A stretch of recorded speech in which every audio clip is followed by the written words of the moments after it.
কিরে, আর মাত্র 3 দিন বাকি টুর্নামেন্টের। আমাদের টিমের প্র্যাকটিস তো তুঙ্গে। কাপটা কি আমাদের পাড়াতেই থাকছে নাকি? একদম। আরে আর্জেন্টিনা সাপোর্টারদের এবার যা তেজ না, ব্রাজিলদেরকে তো মাঠে খুঁজেই পাওয়া যাবে না। বেশি স্বপ্ন দেখিস না রাহুল। পাড়ার টুর্নামেন্টে তো ব্রাজিলের প্লেয়াররাই সব থেকে বেশি গোল দেয়। আর্জেন্টিনা তো খালি নামেই, কাজের বেলায় তো আমরাই সেরা। দেখা যাবে কার দমে কত জোর। হ্যাঁ, সর্বনাশ, আকাশটা একেবারে ভেঙে পড়ছে রে। হ্যাঁ, ঝোড়ো হাওয়াতে তো সাইকেল সোজা রাখতে দিচ্ছে না। দোস্ত, সাইকেল জোরে চালা, বৃষ্টি নামার আগে বাড়ি পৌঁছতে হবে।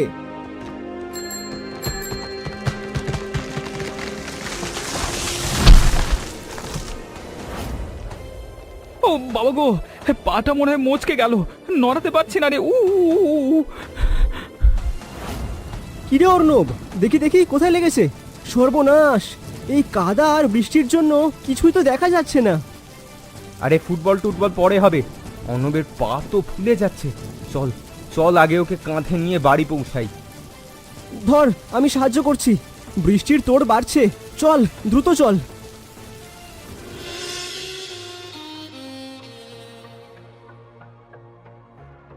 ও মা, এ কি অবস্থা? অর্ণব, কি হয়েছে রে তোর? পায়ে কি হয়েছে? কিরে, কি করে এমন হলো? বাইরে তো ভীষণ বৃষ্টি, তোরা ওকে এভাবে ধরে আনলি কেন? কিচ্ছু হয়নি মা, ছোট একটা দুর্ঘটনা। সাইকেলটা একটু ফসকে গেছিল। এই যা, ওরাই আমাকে টেনে নিয়ে এলো, না হলে বৃষ্টির মধ্যে রাস্তা দিয়ে পড়ে থাকতাম। কাকিমা, ওর পাটা না বেশ জোরেই মুচকেছে, একটু বরফ বা গরম শেক দিন। কপাল, আমার পোড়া কপাল। কয়েকদিন পর পাড়ার ওই টুর্নামেন্ট, ও খেলবে কি করে? পাটা তো বেশ ফুলেছে। অর্ণব, তুই কি বুঝতে পারছিস না শরীরের ওপর দিয়ে কত ধকল যাচ্ছে? সাবধানে চলাফেরা করতে পারিস না? বাবা, তুমি সব সময় এমন কথা কেন বলো বলো তো? আমি তো খেলবই। পাড়ার এই টুর্নামেন্টটা আমাদের সম্মানের ব্যাপার। পুরো পাড়া আমাদের দিকে তাকিয়ে আছে। তুই কি ভাবছিস এই পা দিয়ে দৌড়াবি? ব্যথা নিয়ে মাঠে নামলে তুই নিজেই নিজের ক্ষতি করবি।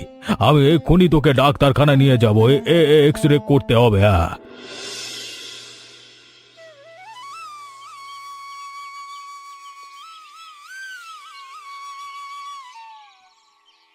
কিরে, তোকে তো দেখে মনে হচ্ছে খুব ক্লান্ত। মুখটা এমন শুকনো কেন, আর এই অবস্থা কেন তোর? শরীরটা আর চলছে না বন্ধু। ভোর থেকে দোকানের এই পানি টানা আর ভারী সব বস্তা বয়ে বেড়ানো। গরিবের কি আর ক্লান্তি আছে নাকি রে? হ্যাঁ, আমাদের ক্লান্তি জানানোর অধিকারও বোধহয় নেই। কাজ না করলে তো আর পেটে ভাত জুটবে না। আরে এসব না করে একটা ছোট ব্যবসা করলেও তো পারিস। ব্যবসা? হ্যাঁ, ব্যবসা? টাকা কই পাবো? টাকা থাকলে কি আর পরের দোকানে পানি টানা লাগে বন্ধু? টাকা কামাতে টাকা লাগে, আর আমাদের মতো মানুষের শুধু ঘাম ঝরানোর শক্তিই আছে। ছাড় এসব বাদ দে।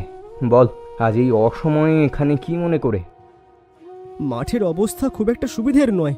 টুর্নামেন্টের আর কটা দিনই বা বাকি। এদিকে অর্ণব তো এখনো সুস্থই হয়নি, ও তো আর মাঠে নামতে পারছে না।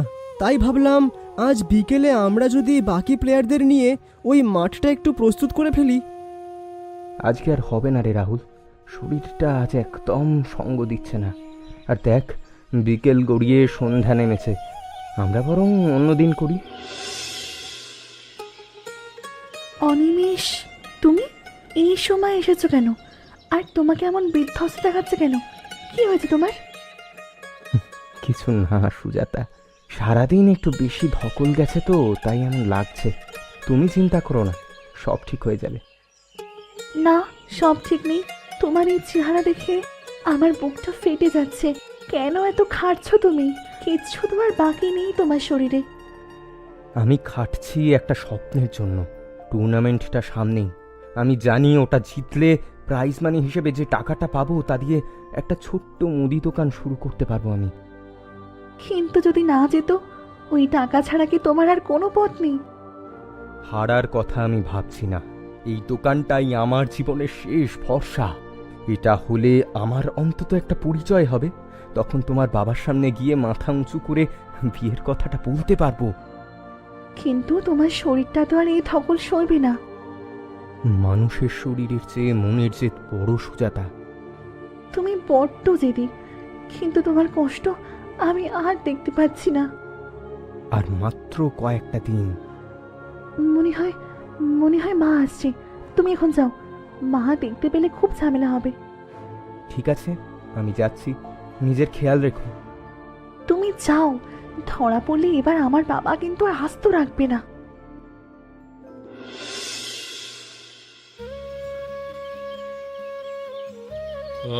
অঞ্জলি, অনেক বছর পর আমাদের গ্রামের কয়েকটা ছেলে ফোন করেছিল। ওরা খুব জেদ ধরলো প্রধান অতিথি হিসেবে যেতেই হবে। ওরা ওরা নাকি একটা ফুটবল টুর্নামেন্ট আয়োজন করেছে, বুঝলি? তাই নাকি বাবা? এটা তো খুবই ভালো কথা। কতদিন গ্রামে যাওয়া হয়নি।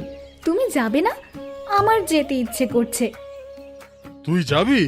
তুই তো আবার শহরে থেকে অভ্যস্ত, তো সেখানে গিয়ে কি মানিয়ে নিতে পারবি? তবে তবে আমার মেয়ে বলে কথা। একদম পারবো বাবা। বরং শহরের এই একঘেয়েমি থেকে কয়েকটা দিন গ্রামের খোলা হাওয়ায় ফিরতে পারলে দারুণ হবে।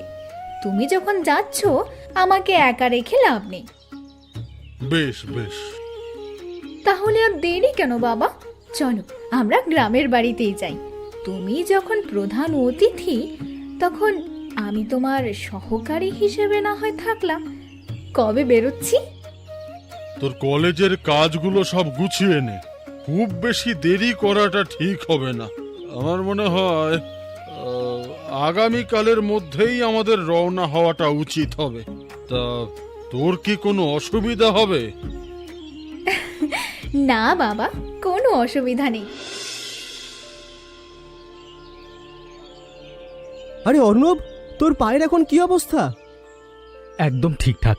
ডাক্তার বলেছিল চোটটা গুরুতর নয়, কয়েকদিন বিশ্রাম করলেই ঠিক হয়ে যাবে। যাক, চিন্তামুক্ত হলাম। আমরা সবাই তোর পা ঠিক হওয়া নিয়ে খুব চিন্তায় ছিলাম, জানিস। আচ্ছা, সব প্রস্তুতি শেষ, অথচ আসল খবরটা তো জানা হয়নি। কিসের খবর?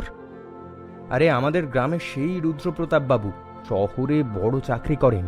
তাকে তো প্রধান অতিথি হওয়ার আমন্ত্রণ পাঠিয়েছিলাম কয়েকদিন আগে। তারপর থেকে তো কোনো খবরাখবরই নেই। লোকটা কি আদেও আসবে নাকি পরে, কিছুই তো জানালো না। ঠিকই তো বলেছিস, আমি তো একদম ভুলেই গিয়েছিলাম।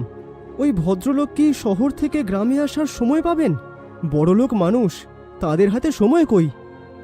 এভাবে বসে থাকলে তো চলবে না। এখন কি করা যায়? অনুষ্ঠান তো আর দাঁড়িয়ে থাকবে না।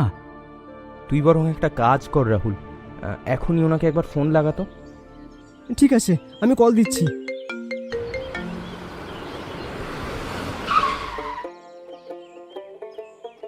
আর কল করতে হবে না, আমি চলে এসেছি। ই কি কাকা বাবু, আপনি? কিন্তু খেলার তো এখনো 3 দিন দেরি, আপনি এত আগে চলে এলেন যে? আসার কারণ একটাই, আমার মেয়ে অঞ্জলি বায়না করলো যে সে অনেক দিন গ্রামে আসে না। তাছাড়া ওর গরমের ছুটিও তো আছে। তাই ভাবলাম 2-3 দিন আগেই এসে গ্রামটা একটু ঘুরে দেখবে। গ্রামটা আমার খুব প্রিয়, তাই একটু আগে চলে আসা আর কি। এটা তো আমাদের জন্য পরম সৌভাগ্য স্যার। আপনি এসেছেন, এটাই অনেক বড় পাওয়া। আশা করি আপনাদের খুব একটা অসুবিধা হবে না আমাদের আগে ভাগে চলে আসায়। আপনার মতন অতিথি আগে ভাগে চলে এলে আমাদেরই আনন্দ দ্বিগুণ হয়ে যায়। এই যে শোনো, ছোট মেয়েটি, তুমি এমন করে কাঁদছো কেন? স্কুল থেকে তো হাসি খুশি ফেরার কথা, এমন কান্না করছো কেন বলো তো?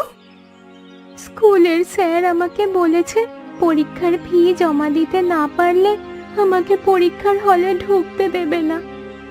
তাই বলে এমন কান্না? ফি জমা দেবে না কেন? বাবা মা কোথায়?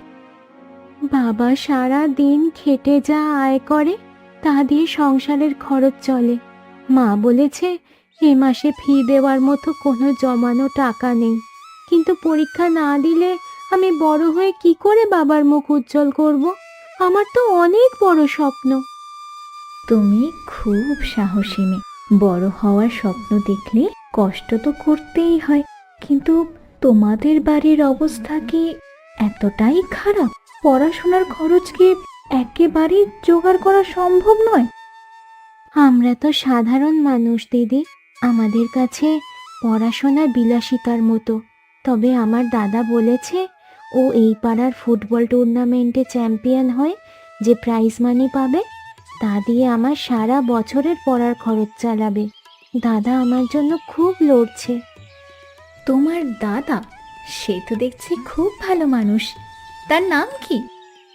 আমার দাদার নাম অর্ণব। এই টুর্নামেন্টের জন্য সে দিন রাত এক করে প্র্যাকটিস করছে। সে শুধু আমার মুখে হাসি ফোটানোর জন্য সব করতে পারে। অর্ণব নামটা তো বেশ শুনলাম। আচ্ছা পিউ, তুমি চিন্তা করো না, পরীক্ষার ফি নিয়ে তোমায় ভাবতে হবে না। তুমি শুধু পড়াশোনায় মন দাও, যে কোনো একটা ব্যবস্থা হয়ে যাবে। আমি শুধু দাদার জয় দেখতে চাই। দাদা হারলে আমার পড়ার স্বপ্নও যে ভেঙে যাবে। তোমার দাদার উপর তোমার এত বিশ্বাস? খুব ভালো লাগলো শুনে। তুমি একদম কেঁদো না, বাড়ি যাও, সব ঠিক হয়ে যাবে।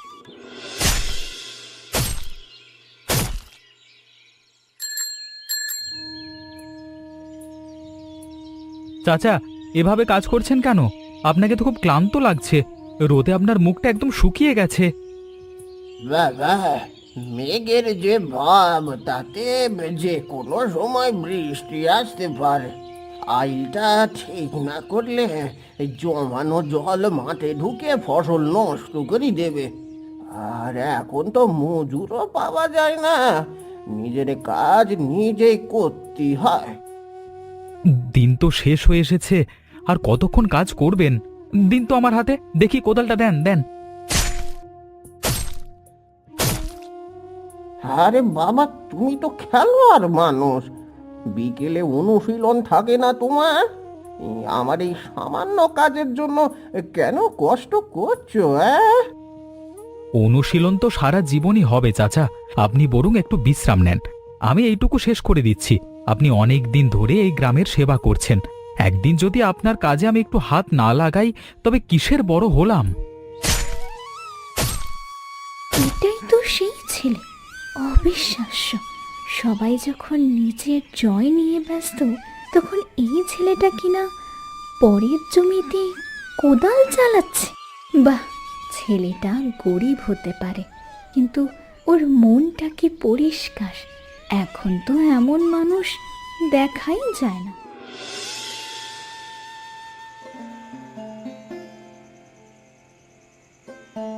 ওরে বাবা, এ কি, তোর হাতে এই ফোসকা কিভাবে হলো অর্ণব? সকালবেলা তো ঠিকই ছিল। অর্ণব, তুই কি আমার কোনো ঝামেলায় জড়িয়েছিস? খেলার আগে পায়ে চোট আর এখন হাতে ফোঁসকা উঠে গেছে। টুর্নামেন্ট জেতবার জেদে কি তুই নিজেকে শেষ করে দিবি? আরে না মা, বড় কিছু না। বিকেলে মাঠে এক বৃদ্ধ চাচাকে জমির আল পরিষ্কার করতে সাহায্য করছিলাম। কোদালটা একটু পুরনো ছিল তো, তাই হাতটা ঘষা লেগেছে, ব্যথা নাই তেমন। তুই কোনো দিন বদলাবি না। নিজের ঘাম ঝরিয়ে মানুষের উপকার করা কি তোর পেশা হয়ে গেল? কিন্তু আগামীকাল যে টুর্নামেন্ট, তোর শরীর তো যন্ত্র নয় অর্ণব। শোন অর্ণব, আমরা জানি তুই কিসের জন্য লড়ছিস। তোর বোনের লেখাপড়া, তোর স্বপ্ন সবই গুরুত্বপূর্ণ, কিন্তু জয়ের নেশায় যদি শরীরের যত্ন না নিস তবে জয়টা হাতের মুঠো থেকে ফসকে যাবে সারাত করে। চিন্তা করো না মা, আমি ঠিক আছি। মানুষের দোয়া আর তোমাদের আশীর্বাদ থাকলে জিতটা আমাদেরই হবেই। কি ব্যাপার অঞ্জলি, খাবার কি পছন্দ হয়নি? তুই তো এভাবে খেতে বসলে শেষ না করে উঠতিস না। আজ কি হয়েছে তোর? হ্যাঁ, না বাবা, খাবার খুব ভালো হয়েছে। আমি আসলে আজ বিকেলে অর্ণবকে দেখলাম। আবার সেই অর্ণব? বিকেলে কি আবার কিছু করেছে? হ্যাঁ বাবা, বৃদ্ধ চাচাকে সাহায্য করছিল। এমনভাবে কোদাল চালাচ্ছিল যেন ওটা ওর নিজের কাজ। শহরের মানুষ আর ওর মধ্যে অনেক পার্থক্য। তুমি ঠিকই বলেছিলে, ছেলেটার মধ্যে অন্যরকম একটা তেজ আছে। আমার মনে হয় ও শুধু খেলোয়াড় হিসেবে নয়, মানুষ হিসেবেও অনন্য। আমি তো প্রথম দিনেই বুঝেছিলাম ওর চোখে জয়ের চেয়ে বড় একটা উদ্দেশ্য আছে। আর অঞ্জলি, তুই যেটা দেখছিস মানুষের প্রতি এই দায়বদ্ধতা, এটাই প্রকৃত নেতৃত্ব। কালকের ম্যাচে হার জিত যাই হোক, অর্ণব মন জয় করে নিয়েছে। আমিও চাইবো ও যেন ম্যাচটা জেতে। ওর এই মহানুভবতা আমার খুব ভালো লেগেছে বাবা। আমার মন বলছে ও কাল জিতবে। কাল দেখা যাক কি হয়। মাঠের লড়াই তো সব সময় যুক্তি দিয়ে চলে না, সেখানে সেখানে ভাগ্য আর মনোবল দুটোই লাগে। যাকে চল এখন খাওয়াটা শেষ কর। কিরে রাহুল, যদি জিতিস তাহলে এই প্রাইজ মানি দিয়ে শেষ পর্যন্ত কি করবি? তোদের বাড়িতে তো অভাব নেই, বাইক কেনবা শখটা এই টাকার উপর নাকি? হ্যাঁ, আসলে বাবাকে অনেক বলেছি, উনি শুধু কথা ঘুরিয়ে দেন, কোনোভাবেই বাইক কিনে দেওয়ার শিকার হয় না। তাই আমি চাই নিজের উপার্জিত টাকায় কেনা বাইকটা নিয়ে সারা গ্রাম জুড়ে ঘুরবো। তখন বাবা অন্তত মানবে যে তার ছেলে বেকার নয়। ঠিকই বলেছিস, নিজের টাকায় কেনা জিনিসের স্বাদই আলাদা। আমাদের ক্ষেত্রে তো জেদটা অন্য রকম। হায়, এই মাঠের চারপাশটা বড্ড সুন্দর, কিন্তু আমি তো নতুন, রাস্তাঘাট ঠিকঠাক চিনি না। আপনাদের প্র্যাকটিস শেষ হলে কেউ কি আমাকে একটু গ্রামটা ঘুরিয়ে দেখাবেন? আমার একটা কাজ আছে, আমি একটু বাইকের শোরুমে যাচ্ছিলাম। ওই টুর্নামেন্ট জিতে বাইক কিনবো তো, তাই আগে থেকেই পছন্দ করতে। যদি কিছু মনে না করেন আমি পরে দেখা করব। ও ঠিক আছে। ঠিক আছে, ঠিক আছে, চলুন, আমি আপনাকে দেখাচ্ছি আমাদের গ্রামটা। আপনি বড্ড গম্ভীর অর্ণ, সব সময় কি খেলার মাঠ নিয়েই ভাবেন? রাহুল বলছিল আপনি নাকি খুব লড়াকু। লড়াই ছাড়া আমাদের মতো মানুষের জীবন কোথায় চলে বলুন তো? এই মাঠে আমরা কেবল ফুটবল খেলি না, নিজের অস্তিত্ব খুঁজি। সেটা আমি বুঝতে পেরেছি। ওমা, বিড়াল ছানাটার কি হয়েছে? খুব অসুস্থ মনে হচ্ছে।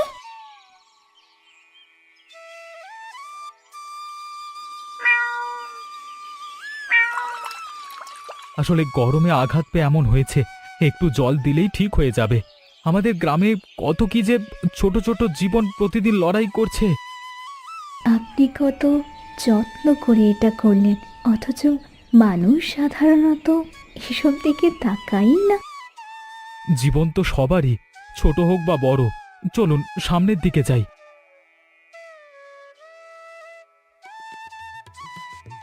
মা, মা, আমাকে দিন কলসটা, আমাকে দিন। আপনি তো দারুণ অর্ণ, আপনি কি সবসময় এইভাবে মানুষের কাছে ঝাঁপিয়ে পড়েন? এটা কাজ নয় অঞ্জলি, এটা দায়িত্ব। গ্রামের সবাই সবার আপন, এখানে আলাদা করে কিচ্ছু করবার নেই। একে অপরকে সাহায্য করাই আমাদের নিয়ম। কিন্তু আজকের দিনে মানুষ নিজের স্বার্থ ছাড়া কিছুই বোঝে না। আপনি যে এত নিঃস্বার্থ, এটা আমার কল্পনার বাইরে ছিল। আমি অনেক জায়গায় ঘুরেছি, অনেক মানুষকে দেখেছি, কিন্তু এমন মতো স্বচ্ছ আর পরোপকারী মানুষ আমি আগে দেখিনি। দুর্দান্ত, অকল্পনীয় ফুটবল উপহার দিচ্ছেন অর্ণব। বল এখন অর্ণবের পায়ে, একে একে দুজন ডিফেন্ডারকে কাটিয়ে এগিয়ে যাচ্ছেন তিনি। গোল করবার দারুণ সুযোগ, মান্না। দেখ দেখ রুদ্রপ্রতাপ, ছেলেটার পায়ে জাদু আছে। এমন জেদ আমি গত 10 বছরে দেখিনি। অর্ণব আজ জিতবে, ওর খেলার ধরন সত্যিই দারুণ।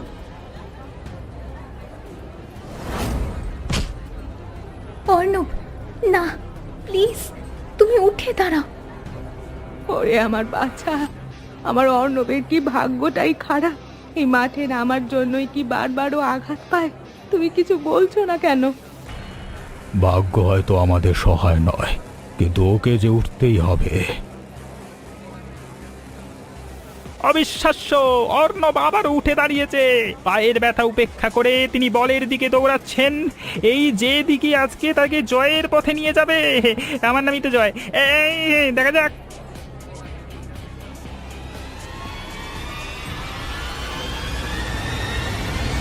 গোল! অনিমেষ গোল করে ম্যাচ জিতিয়ে দিয়েছেন। অসাধারণ ফুটবল, আজকে অনিমেষই নায়ক।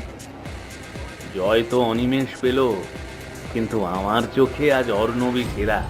এই হার তো জেতার চেয়েও অনেক বেশি মূল্যবান। মন খারাপ করছিস কেন বন্ধু? খেলা তো শেষ, আর মাঠে হারজিত তো থাকবেই। আমার আফসোস হারের জন্য নয় রে, আমার আফসোস আমার বাইক কেনার স্বপ্নটার জন্য। এখন আর বাইকটা কেনা হবে না।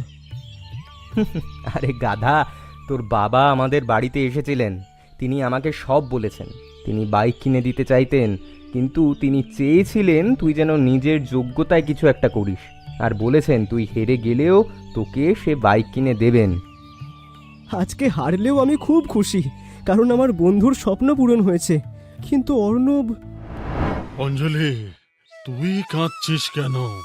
হার জিত তো হবেই।